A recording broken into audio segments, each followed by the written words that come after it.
I'm going to talk a little bit about my experience and how writing this novel, Fear of the Sky, helped me. So, first things first, Fear of the Sky, this cover over here, this is an AI generated, me playing around, having fun cover. I don't have an official cover. I put this cover on some copies of the book to send to people to read. I have not yet paid for cover art. Hopefully, we'll get a publisher to do that. But, just I wanted to say that this is nothing official. But the story behind this book is really what first inspired me to start writing it was modernity's noise, right? So, as I said, as this bullet point says, I was very troubled by two things around the time I wrote this. And for context, this is happening right around January of 2020. I first wrote the first chapter of this book, as it is now anyway, in January of 2020. So what's happening in January 2020? Well, it is just starting to, whispers of COVID are coming out.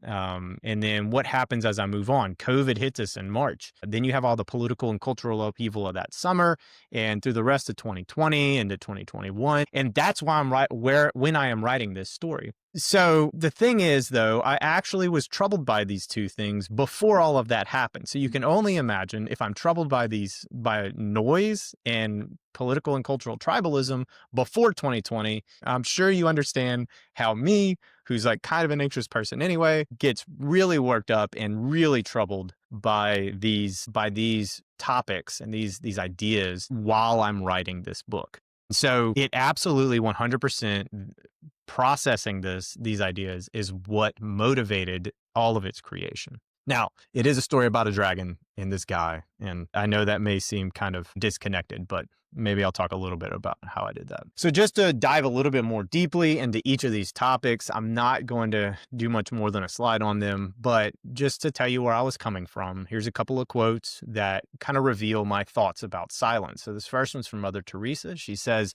"We need to find God, and he cannot not be found in noise and restlessness. God is the friend of silence. See how nature, trees, flowers, grass grow in silence, how stars, moon, and sun move in silence. We need silence to be able to touch souls." So this is kind of the positive case for why souls should seek silence, right? You should withdraw at some frequency. You should be able to be still, be silent. And Mother Teresa, Saint Teresa of Calcutta says, we need it. And then on the negative side, right? So this is actually the side I explored more in my novel about noise, right? So silence versus noise. Noise is a deceptive, addictive, and false tranquilizer.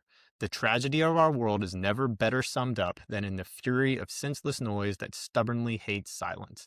This is Cardinal Robert Serra. He's an African cardinal who has a really good book his book, The Power of Silence, is what launched the writing of Fear of the Sky. It's all about silence, but he does he condemns a lot of the noisiness of modernity fairly strongly. He has a lot of good insights. And this is the angle I kind of approached via allegory in my novel. Okay, so that's kind of one, that's silence. And then to me, cultural warfare, tribalistic warfare, very closely related.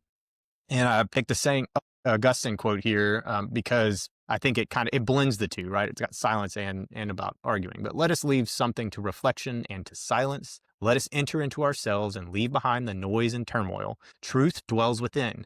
Do not be drawn outward into disputes and arguments. Return to yourselves, for in the inner man dwells truth.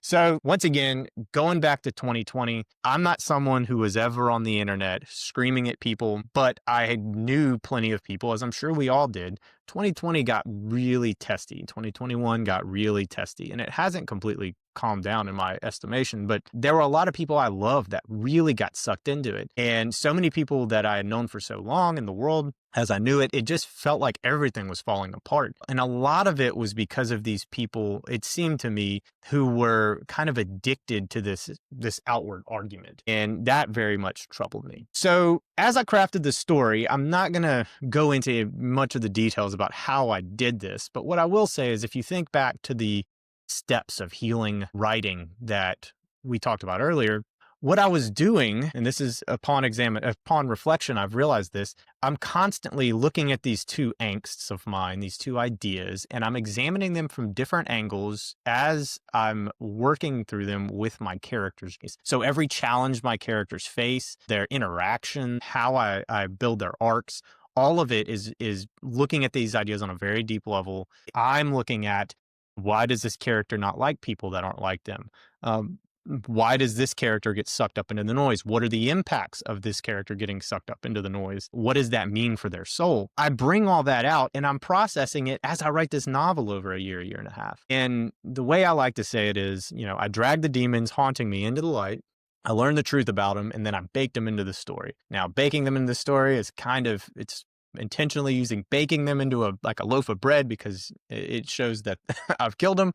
Um, but that's kind of how it is, right? When you drag these things into the light and you see the truth about them, you have power over them and it reveals truth. And specifically for me, the couple of ideas where I was with both of them was this kind of sense of hopelessness. And so the truth that I got by working through these things and writing this novel with these ideas at the heart of it was that the hopelessness I felt was really a lie, and that there was hope and that there was something to look forward to. Things could get better.